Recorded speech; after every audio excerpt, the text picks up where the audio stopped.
C'est fou les souvenirs quand même, parce que À l'œil nu, la planète n'avait aucun problème. Elle observe. Comment est-ce que tu as trouvé ton chemin à travers ce territoire d'archives et quelles ont été les étapes importantes dans le processus d'élaboration d'un récit fictionnel à partir de cette multitude d'images Donc le CNES qui est responsable d'envoyer des fusées dans l'espace, enfin c'est un endroit assez qui libère beaucoup de fantasmes. Ouais, c'était infini quoi. C'était comme l'espace. C'est des archives audiovisuelles. On m'a demandé de travailler à partir d'images en mouvement. Parce que quand on pense à archives, enfin moi en tout cas, on s'imagine des sous-sols, on s'imagine leur conservation, on s'imagine un dédale de couloirs avec des boîtes et ce qui m'intéressait c'était ça, c'était les profondeurs et l'espace. C'était de les mettre en tension. Avec cet intérêt-là, je me suis cognée contre des images très belles de ballons, alors qu'ils vont pas très très haut.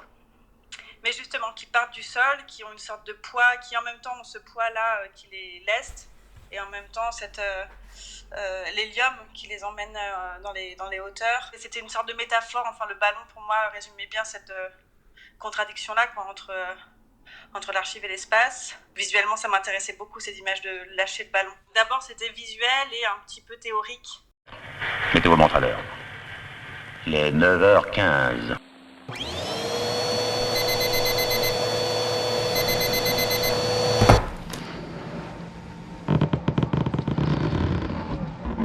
Le film nous offre une sorte de voyage dans le temps. J'étais curieux aussi de savoir comment est-ce que tu t'étais orienté dans ce travail sur les temporalités. Puis il y a eu 3 temps, disons, en effet, celui de l'archive, le temps qui lui appartient, ce temps passé. Il y a le temps de cette jeune adolescente, jeune fille qui se raconte et le temps de l'analyse qui permet justement de faire exister tout cela. Mais il se trouve que j'ai commencé le film sans du tout avoir l'idée de cet espace-là psychanalytique. C'est une sorte de caisse de résonance dans le film. C'est même des fois un peu littéral quand on voit le divan du psychanalyste. Et une archive, elle est tellement datée visuellement par son grain, par sa voix, par la qualité de son son, que j'avais besoin de de l'accueillir quelque part. Et la psychanalyse permet aussi l'enchevêtrement des temps, permet tout ça. Enfin, elle est presque anecdotique, moi c'est ça qui m'intéresse dans le film. Il ne s'agissait pas seulement de la mettre au présent. Je voulais la renvoyer ensuite dans le passé pour la faire revenir dans le présent. C'était une sorte de chose comme ça, circulaire, qui m'intéressait. C'est ça qui me manquait dans un premier temps. Ce qui me fait peur avec l'archive, c'est qu'on s'en empare et on l'enterre en fait. C'est Arlette Farge qui dit ça, qui a beaucoup écrit sur l'archive et qui dit que c'est le risque en fait, qu'il ne faut pas la faire mourir une seconde fois.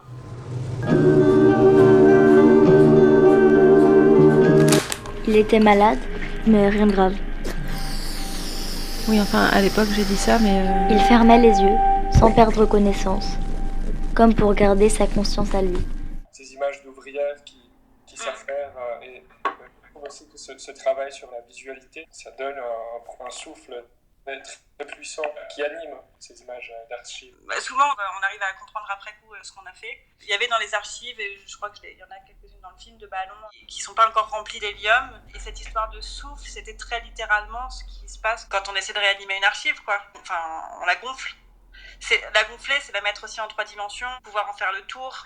Même le mouvement de souffler, il faut plutôt être vivant pour pouvoir expirer, souffler. En fait, à vrai dire, ça a été assez intuitif au départ parce que ce qui m'avait énormément plu d'abord, c'était ces femmes au travail qui s'attelaient à travailler de manière très minutieuse, donc dans le détail sur des ballons, à travailler la couture, alors que c'est des ballons qui partent très haut. Et il y avait une sorte de labeur qui était très émouvant, je trouvais. Ces femmes qui travaillaient avec beaucoup de minutie et de près pour quelque chose qui allait partir très loin. Après, oui, j'ai pris des photos. Donc, il y a des photos qui ne sont pas des photos d'archives, qui sont des fausses archives de ce qui pourrait être le père de cette jeune fille, qui sont des images fixes. Et puis, il y avait toute cette histoire du son qui est très importante parce que c'est le son, en fait, qui souffle. Le son, c'est lui qui souffle dans les archives. Chloé Blanc a trouvé naturellement sa place dans l'entreprise de son père, vouée à la recherche fondamentale et la technologie. J'ai l'impression que ton film restitue à la science 2 aspects fondamentaux. D'un côté la fiction et de l'autre côté l'énigme. Bon, pour ce qui concerne la fiction, je poserai la question par rapport à cette fille, c'est-à-dire cette personnage, disons comme ça. Je dois dire, pour longtemps, je pensais que c'était le ballon lui-même qui est un personnage et qui parle à la première personne. Il y a une dimension, moi je l'ai perçu dans tous les cas comme assez fictionnelle. Et je me demandais si c'est un peu ton envie de te projeter chez elle, parce que c'est quand même la figure de Démiurge. Elle fait tout, quoi. C'est vraiment la source de tout, un peu. Et si c'est un sorte d'alter ego, finalement, du créateur, quoi.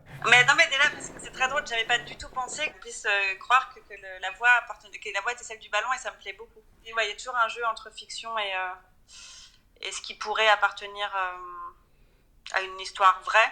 Non, c'est juste parce que ça m'intéresse beaucoup cette histoire d'un ballon qui parle. Avant chaque vol, elle scrute le ciel et elle compare. Oh! Vous feriez mieux de descendre! C'est dangereux! Comment on construit un film comme ça? Certainement, c'est le secret de l'essai, mais en même temps, un film comme ça qui ouvre beaucoup et qui ne veut pas dire des choses très clairement jusqu'au bout, etc. Comment on le finit? Comment on construit cette ouverture? C'est toute la question, c'est quand est-ce qu'on s'arrête. Aussi parce qu'on est emporté à une sorte d'ivresse quand on monte. Ça devient du détail, ça devient des toutes petites choses au son. Oui, à s'arrêter, c'est compliqué. Et alors, c'est toujours compliqué pour moi, rétrospectivement, de savoir comment j'ai fait.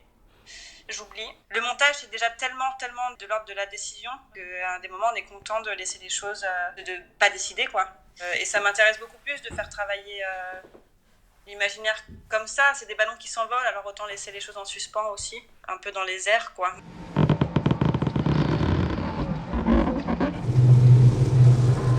Moi, je me suis beaucoup posé cette question de l'au-delà.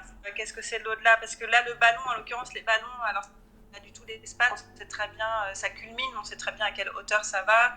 C'est entre un avion et un satellite à peu près.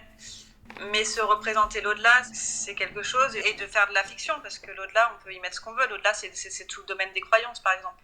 L'au-delà, c'est ce qui échappe, c'est ce qu'il y a au-dessus. On a envie d'y aller, et en même temps, on a beau s'élever très haut, on n'y est pas.